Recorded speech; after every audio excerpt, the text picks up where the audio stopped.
ఓట్లే అనేది మీ నమ్మకం. Right, okay. ఆ తర్వాత మళ్ళీ మొన్న ఎలక్షన్లో ఎలా గెలిచారు?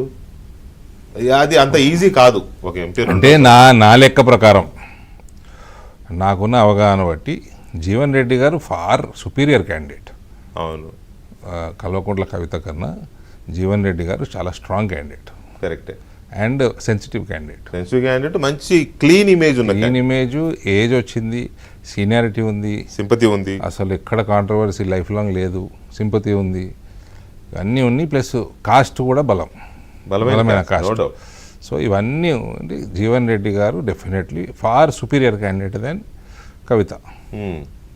అందులో 45% ఓటు వచ్చింది మాకు బీజేపీకి 2019లో. ఈసారి 48% దాటింది, పెరిగింది. సో ఏకైక సీటు తెలంగాణలో పెరిగింది బీజేపీ కంటే ఇది. అంటే మా 9 ఎంపీలు, అంతకుముందు 9 ఉన్నాం కదా. అవును, 9లో మెజారిటీ పెరిగిన సీట్ మీదే. ఓటు శాతం పెరిగిన అదే దట్స్ వాట్, ఓటు శాతం. రైట్, శాతం. సరే, పసుపు బోర్డు అనేది డెఫినెట్గా it's a milestone, not only for Dharmapuri Arvind అంటే బీజేపీకి, అంటే తెలంగాణకి, నిజామాబాద్కి అయితే అది ఒక తీరని కళ కదా. అది అంతవరకు మీరు చాలా పెద్ద విజయమే మీకు సంబంధించి. కానీ ఆ తర్వాత చేసిన డెవలప్మెంట్ లాస్ట్ 5 yearsలో కానీ ఈ మధ్యకాలంలో కానీ చేసిన డెవలప్మెంట్కి సంబంధించి ఏమేం చేశారు, ఇంకేమేం చేయాలనుకున్నారు? సార్, ఆల్రెడీ మా దగ్గర నాకు తెలిసి ఏ పార్లమెంట్ సెగ్మెంట్లో లేని రైల్వే ఓవర్ బ్రిడ్జ్లు మ్యాక్సిమం నా దగ్గర ఉన్నాయి. ఆల్రెడీ 3 కంప్లీట్ అయిపోయినాయి. కొట్లాడి తెచ్చుకుంటున్నారు ఏంటి అందరినీ భయపెట్టి? మీరు కొంచెం అంటే నా కరెస్పాండెన్స్ ఎక్కువ ఉంటుంది మినిస్టర్. నేను ఎక్కువ పార్లమెంట్లో మాట్లాడటం, బయట మాట్లాడటం తక్కువ.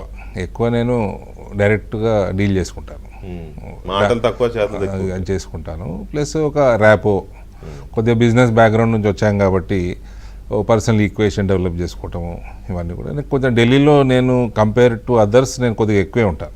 లాబింగ్ బాగా చేసుకుంటారని విన్నా నేను. అంటే దట్ ఈస్ నేను పర్సనల్ ర్యాపో పెంచుకోవడం అనుకుంటా. సో ఇవన్నీ మంచి కోసం ఏం చేసినా తప్పలేదు. అంతేనండి, మాకు వేరే ఇంట్రెస్ట్, మాకేం కరప్ట్ పేరు లేదు. మేము రూపాయి సంపాదించిన వాళ్ళం కాదు పాలిటిక్స్లోకి వచ్చాక. మాకేమో ఆశ కూడా లేదు, అవసరం కూడా లేదు. ఓకే. సో నిజామాబాద్ పార్లమెంటుకు సంబంధించి మీరు ఈ రైల్వే ఓవర్ బ్రిడ్జ్లు ఎంపీ చేసేవి ఇటువంటివి ఉంటాయి, లాంగ్ రన్ ప్రాజెక్ట్సే ఉంటాయి. నవోదయాలు 2 తెచ్చుకున్నాం ఈసారి. సో దానికి తగ్గట్టు అందులో కూడా పట్టుబట్టి ఎక్కడ రావాలో కూడా జిల్లా మొత్తానికి, అటు జగిత్యాలు ఇటు నిజామాబాద్కి సెంటర్ అయ్యేటట్టు.